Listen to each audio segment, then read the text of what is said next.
Hi there, come on in. I want to invite you tonight for what I consider a real special treat, to come on our bow camp, our tent camp up in the woods around Houghton Lake.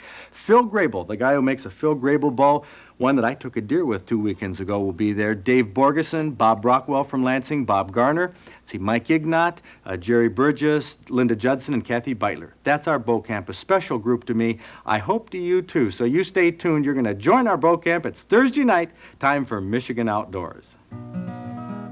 From the rugged shore and woodlands of the north, its history of copper mines and iron ore, the Great Lakes fisheries.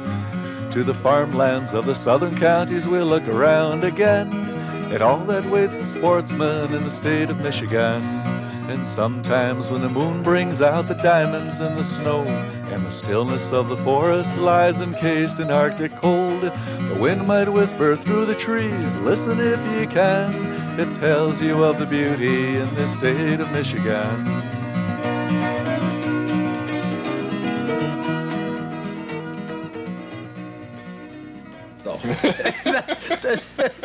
That's a start.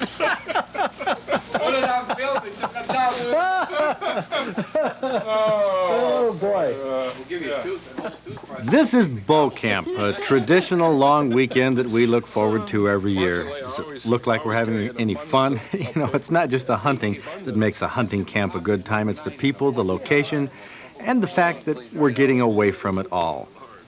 Fried potatoes with bacon grease and onions, fluffy scrambled eggs for breakfast. Mike Ignat from the Houghton Lake Chamber of Commerce was our cook, and Bob Garner even tries to steal some food from his plate. Watch that.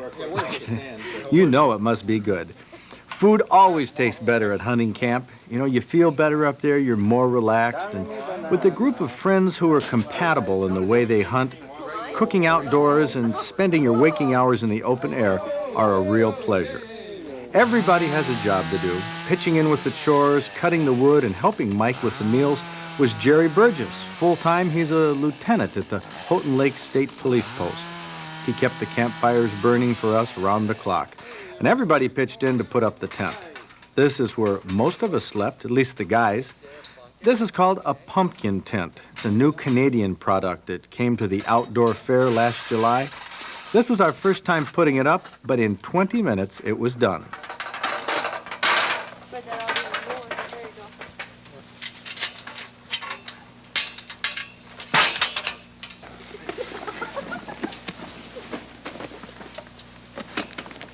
Got it there? Whiten out the nose. There we are.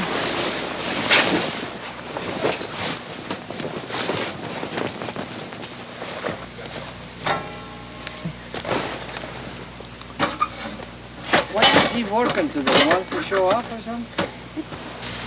These two up. Oh yeah. Put those there. Hold them. That was the reverse order of One more? Yeah, you guys go ahead and use it. Go in the back, guys. Ace makes waste now. Ace makes waste. Okay. Like me to stand on it. The area between shot cords where no Velcro is located. Okay. There we go. Do they have it with Velcro? There you go. Okay. Now. Hello. Hello.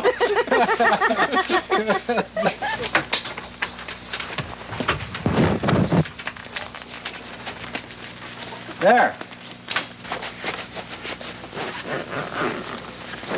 There we go. There, it's ready. What do you mean? Trying to make himself an absent feed file. Wait, take this stuff in. Pretty slick, isn't it? All of this gear and all of these people fit comfortably inside. Shelves, wood stove, bunks, a cot, a table. Made from aluminum and canvas, the pumpkin tent was amazingly lightweight, strong, big, and even luxurious. I mean, for a tent, this was the Hilton. Once we had everything in place, we brought in all of our own personal gear. You know, you can't beat a foam mattress for sleeping. In the fall, when it's chilly, a cot will freeze you, and air mattresses are cold underneath. But foam keeps you very warm and comfortable. You have to be ready for bad weather in hunting camp. We had it, a day and a half of rain, but it was far from miserable. When you're away from it all, have a place to duck into, and among people you like, you'll have fun. The pranks, the jokes, the kidding, you can tell that we didn't mind being cooped up for a day in the tent. Oh my God! My sleeping bag. Dorothy from Rogers City. I've been waiting 3 years to get that one in on you. 3 years. Well, you can see why it's hard to describe why deer camp is so much fun. I guess you have to be there, and I'm glad we all were. He yanked it out of my blind. Yeah, we're gonna get you. When the sun came out, we'd spend the middle of the day scouting new territory, driving over likely two-track roads, looking for places that other hunters might have passed up. We kept an eye out for oak trees. This fall's acorn crop has been really good, and deer visit the oaks daily to pick up the acorns that have fallen in the past 24 hours. When you have acorns near swamps, that makes an ideal location for big bucks at this time of year. Dave Borgeson likes secluded spots along trails, on the ground, usually on the edge of a marsh or a swamp. We could find plenty of areas like this. The nice thing about hunting next to a marsh is that it's a barrier to deer. They can't walk across it, they can't go through it, but they often walk in the thick cover along the edges. Swamps and bogs are good escape cover for deer. And when the hunting pressure gets heavy, the smell of hunters is around every stump. The deer move into the thicker cover where hunters don't like to go. That's why we like to hunt near these thickets or in the thickets. Right now it's worth spending some time in the oak ridges, but a ground blind next to some stumps or pine trees to break up your outline can be an excellent way to put some meat on the buck pole. We didn't have any luck, though, the first few days. But Bob Brockwell came across a nice spike buck that a young hunter downed the night before from a tree stand near Bob's spot. And at dark, the hunter didn't want to track the deer into the swamp, so he left his coat where he last saw the buck. In the morning, Bob went out there, found it, field dressed it out for him, and because the guy couldn't get back until the afternoon, we hung it up in a tree there in the swamp, draped the hunter's coat over the antlers, and hoped nobody else would come and take it. Now, this is really all you can do legally and ethically.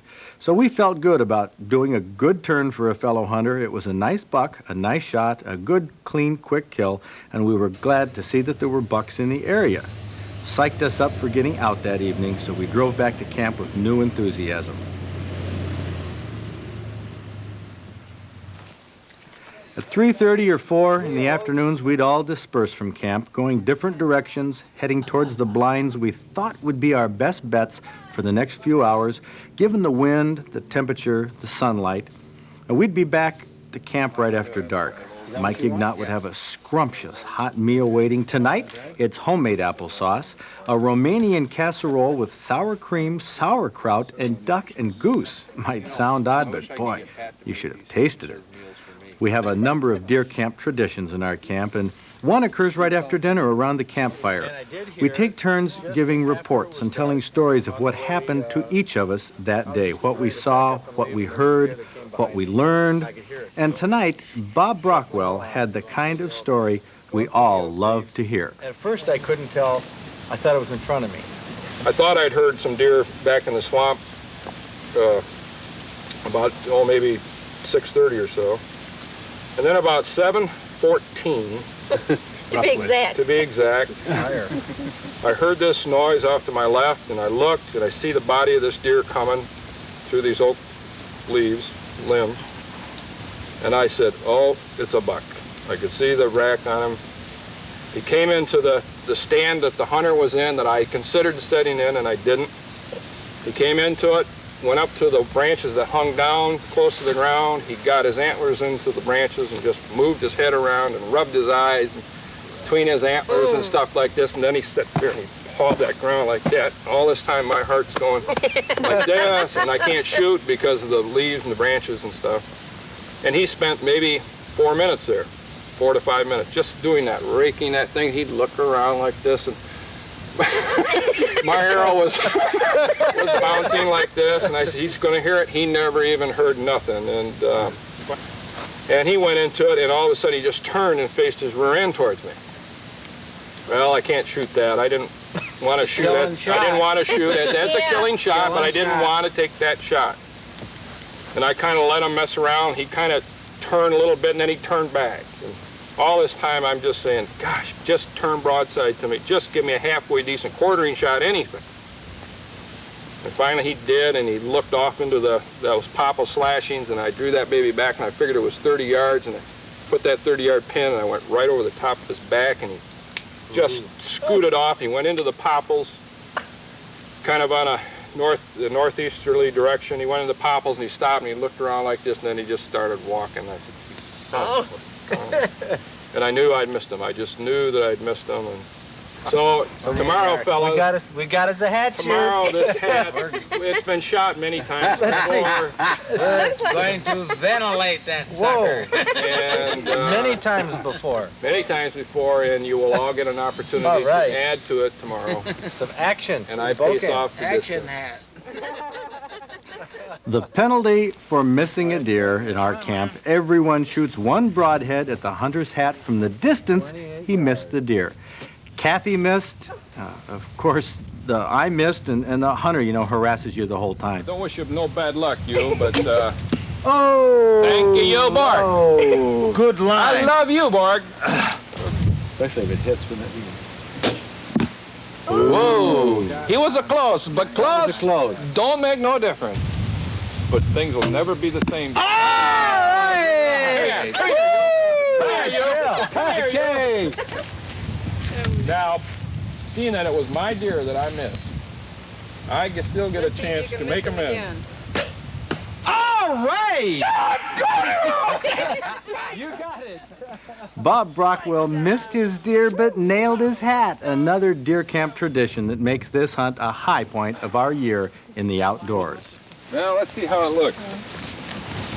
Well, that's not too bad. Looking good. Looking good. Many years of mistakes. Well, that's all part of the hunt. Yeah. And I really enjoy it. Especially for you, Bob. Yes, gosh, yes. No, especially for us. Yeah.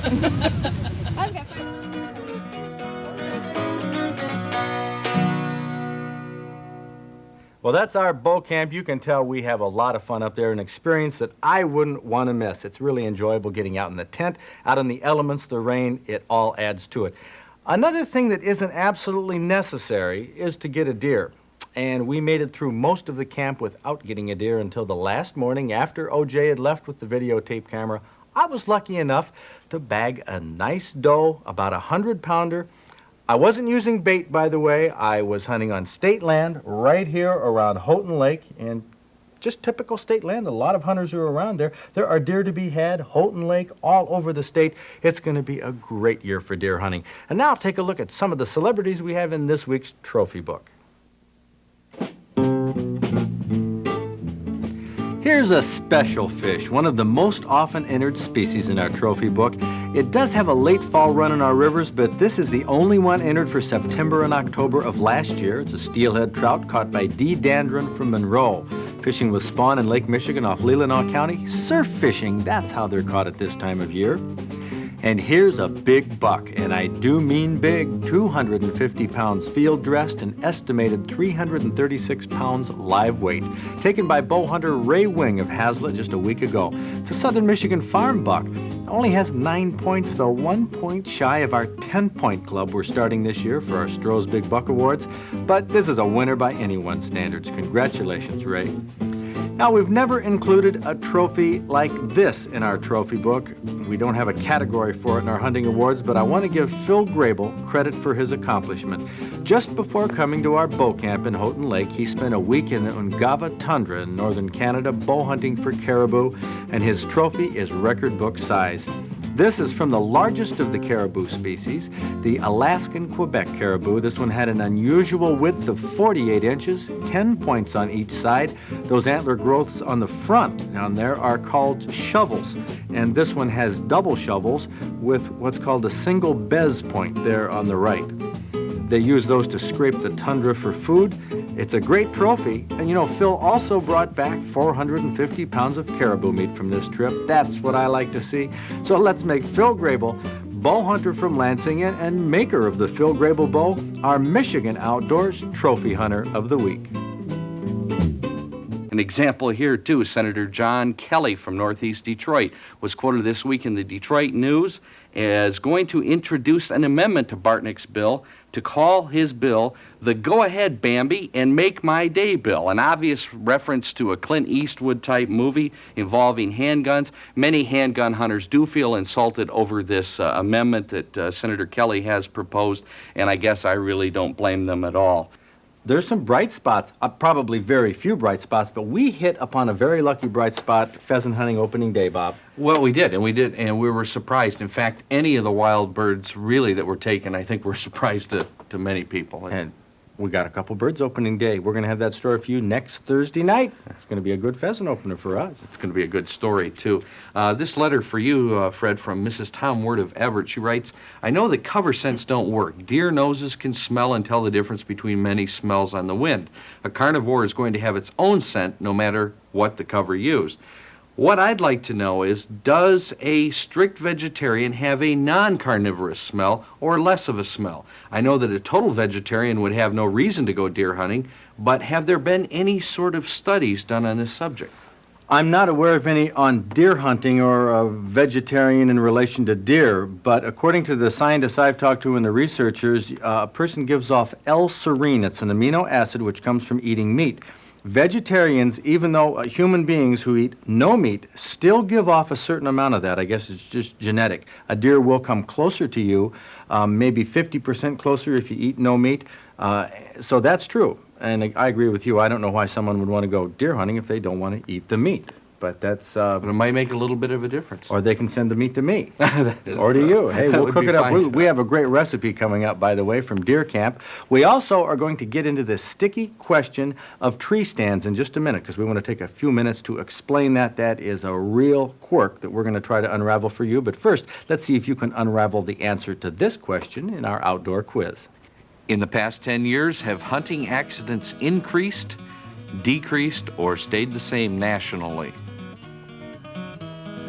According to the National Safety Council, hunting accidents have decreased 7.4% in the past 10 years.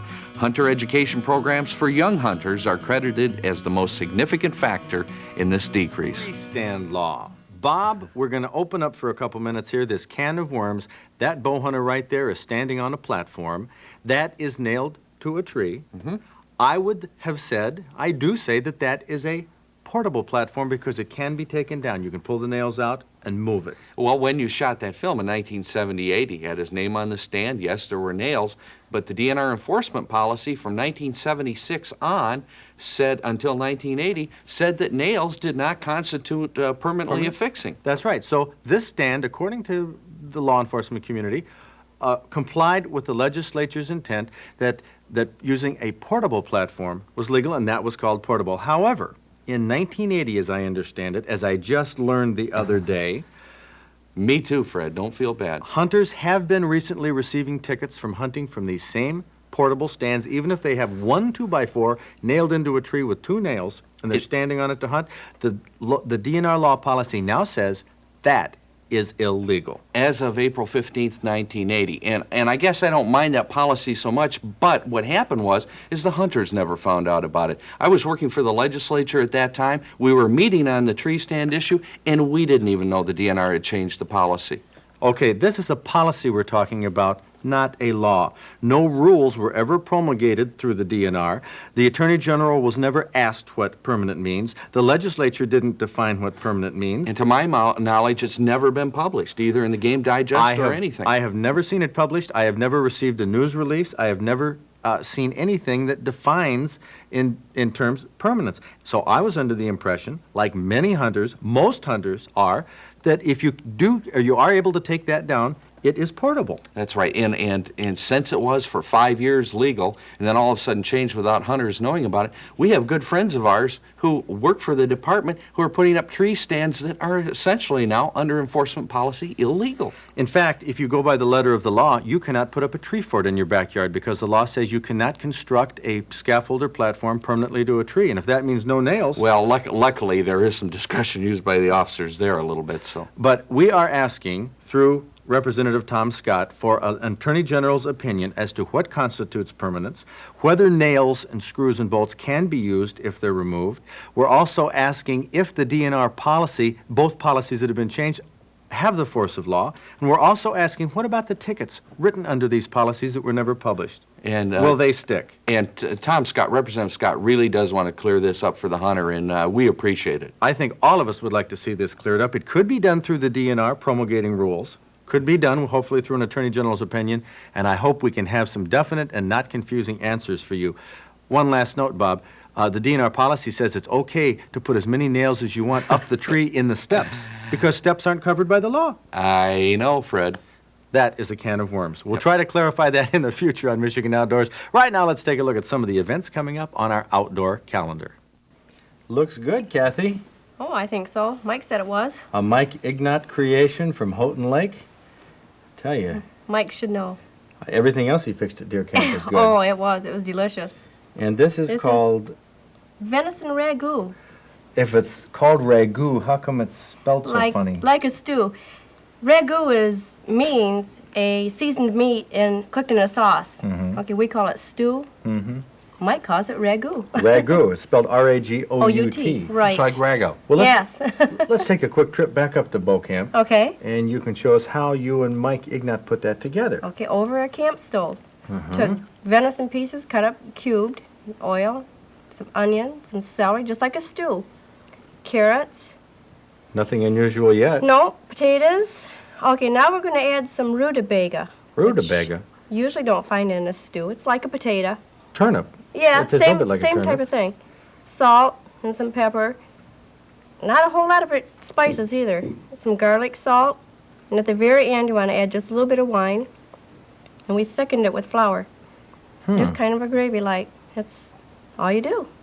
It sounds very simple. Not It a is. lot of seasoning. Right, something nice to do over a camp stove. You don't want to carry a whole lot of stuff with you. Brown the meat and onions. We're going to brown everything just a little bit. Mike went ahead and cubed the onions for us. You don't brown the meat ahead of time? Nope, and then you don't add have the rest? to. Nope, because it's going to brown it all together for just a little bit and then let it cook for an hour and a half. Of course, as they cook, the water is going to come Right out of away. those vegetables right away. Right. So your meat's in the bottom browning and everything else is going on top. Add some spices, like I said. Mike is such a gourmet chef, though. I Yes. can't believe that he would only use those 3 spices. That's all you need in this, and it's really, Well, really he- be surprised. See, I added quite a bit of pepper just, Oh, I appreciate that, Just for Kathy. you. That's good. Love the pepper in it. yep. So is this, Mike is Romanian. Is this something that is a Romanian type of No, dish? I don't believe so. It's just something that he's picked up. Look, you know, that looks like Chinese food. Yes, it does. Looks like you could just put it in a wok from here. How long do you cook it? Hour and a half. And on a camp stove, you want to make it maybe a little bit longer. Cook a little bit longer. Well, Mike looked happy about this. Yes. What do you think of it, Bob? I also look happy about it. This is good stuff, and you're right. It's not really highly seasoned. I'm glad you did put in the extra pepper, for Freddie, because this is not really highly seasoned. But this is stew like I wish my mother would have made. I mean, It's this not- is good stuff. Not a mushy stew either. Like you wished your mother would have made you? It's an inside joke. Mom and I always Oh, okay, disagreed on the okay. type of stew. I see. Well, this is a This crunchy. is great. This is not, the fall apart mushy That's type. right. Exactly. And the rutabaga, the beggy as we call it, that's in it, it really does add something to the stew. It's different than potato. You can tell the difference. Much better to have this in than just all potatoes. Well, Good it's recipe. a good recipe, a simple recipe. Great Right. for deer camp, great Oh, for gun any- deer camp coming yes. up. That'll be a good time. Well, Bob, why don't you tell the folks where they can get a copy?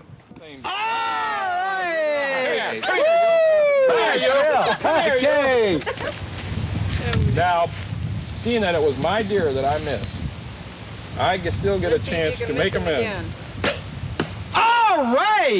Deer but nailed his hat. Another deer camp tradition that makes this hunt a high point of our year in the outdoors. Now, let's see how it looks. Well, that's not too bad. Looking good. Looking good. Many years of mistakes. Well, that's all part of the hunt. Yeah. And I really enjoy it. Especially for you, Bob. Yes, gosh, yes. No, especially for us. Yeah.